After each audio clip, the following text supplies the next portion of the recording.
लोग बताते हैं कि पिछला 10 साल में हमने जिसको सलाह दिया, जिसका हाथ पकड़े, वो सब आदमी जीत के राजा हो गया। आप जैसे मुखिया विधायक बनाते हैं, सांसद को जिताते हैं, वैसे हम 10 बरस तक 1-2 नहीं 10 गो लोगों को मुख्यमंत्री बनाने में कंधा लगाए हैं। लेकिन पिछले 3 बरस पहले हमने उस काम को छोड़ दिया। अब आप कहिएगा कि जिस काम को करके इतना नाम पैसा शोहरत कमाए हैं, वो काम छोड़कर बिहार में गली गली पैदल क्यों घूम रहे हैं? काम को इसलिए छोड़े कि 10 बरस बड़े बड़े दल और नेताओं को जिताकर देखा, नेता और दल के जीतने से जनता का जीवन नहीं बदलता। ये आपको हमको लगता है कि मेरा नेता जीत गया, हमारा दल वाला जीत गया, हमारा झंडा वाला जीत गया, हमारा जात वाला जीत गया। भाई जो जीत गया वो जीत के हेलीकॉप्टर पर गया और आप और आपके बच्चे जहां थे वहीं रह गए। इसीलिए 10 बरस में हमको जब ये अनुभव हुआ कि भगवान ने, ऊपर वाले ने अगर ऐसी शक्ति बुद्धि दी है कि जिसको हम सलाह देते हैं, जिसका हाथ पकड़ते हैं, उसका जीवन बदल जाता है, वो आदमी जीत के राजा हो जाता है। तो नेता और दल को तो बहुत जिता लिए, एक बार चल के बिहार की जनता को सलाह देते हैं, आपका हाथ पकड़ते हैं ताकि आपका जीवन भी बदले और आपके बच्चों का भी भविष्य सुधरे। इसलिए ये अभियान शुरू किए हैं। हम वोट नहीं मांगते हैं। यहाँ लोग नेता खड़ा हुआ, बोला हमको वोट दीजिए, प्रशांत किशोर को मजबूत कीजिए। हम आपको बताते हैं हम वोट नहीं मांगते। वोट काहे नहीं मांगते? वोट मांगने वाला तो हर 1-2 बरस पर कोई न कोई आता ही है। जो आता है यही कहता है हमको वोट दे दो, हम आएंगे, सब तुम्हारा काम हो जाएगा। यही सुन सुन के आप पिछला 40-50 बरस में वोट दिए जा रहे हैं। पहले आपने कांग्रेस को जिताया, फिर 15 बरस गरीब के बेटा लालू जी को राजा बनाए।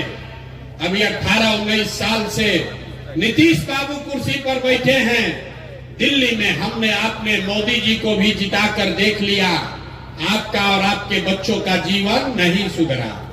तब आए हैं कोई प्रशांत किशोर, आप हमारी बात सुनिएगा, हम पर भरोसा करके हमको वोट दीजिएगा।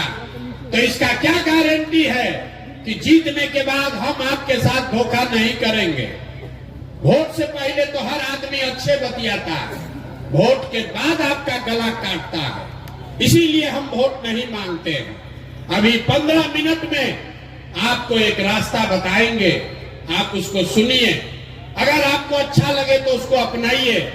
अगर वो रास्ता आप समझ जाइएगा तो इसके बाद वोट जिसको मन है उसको दीजिए, वोट जिसको मन है उसको दीजिए, लेकिन जो रास्ता बताएंगे वैसे दीजिएगा। तो और कुछ हो या न हो, आपके बच्चों के लिए बढ़िया पढ़ाई और रोजगार यही मनिहारी कटिहार बिहार में निश्चित तौर पर हो जाएगा। और अगर न हो, अगर आपके बच्चों के लिए पढ़ाई रोजगार न हो, तो सांसद विधायक का नहीं, मुखिया का नहीं, अपने भाई अपने बेटा प्रशांत किशोर का गला पकड़िएगा। तो जिसको जिसको ये रास्ता सीखना है, अगले 15 मिनट तक आपको आपस में बात नहीं करना है। हम आपसे 2 सवाल पूछेंगे, उसका आपको जवाब देना है। अपनी जगह से हाँ या ना जोर से बोलना है। यही अभी आपको दिखेगा आपके गरीबी बदहाली का कारण, और कैसे इस गरीबी से आप निकल सकते हैं उसका रास्ता भी दिखेगा।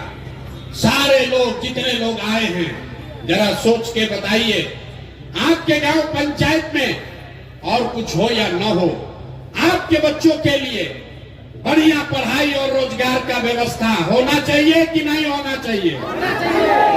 सारे लोगों को हाथ ऊपर उठाकर बताना है। एक एक आदमी हाथ ऊपर उठाइए, जो खड़े हैं उनको भी उठाना है। होना चाहिए कि नहीं होना चाहिए? जोर से बोलो भाई, होना चाहिए कि नहीं होना चाहिए?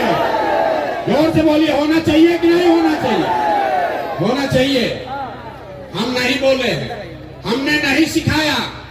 आपने देखा मनिहारी के जितने लोग आए हैं, आप चाहे पढ़े लिखे हैं या अनपढ़, हिंदू हैं या मुसलमान, गरीब हैं या अमीर, महिला हैं या पुरुष, युवा है या बुजुर्ग, अगड़े हैं या पिछड़े, सब ने कहा कि न भैया पढ़ाई या रोजगार तो होना ही चाहिए।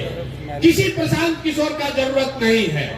आपको ये बात पता है कि अगर आपके बच्चे के लिए पढ़ाई या रोजगार हो जाए तो कोई मुखिया बने, कोई विधायक बने, लालू बने, नीतीश बने, मोदी बने कि प्रशांत किशोर बने, अगर आपके बच्चे के लिए पढ़ाई रोजगार हो जाए तो आपका जीवन सुधर जाएगा।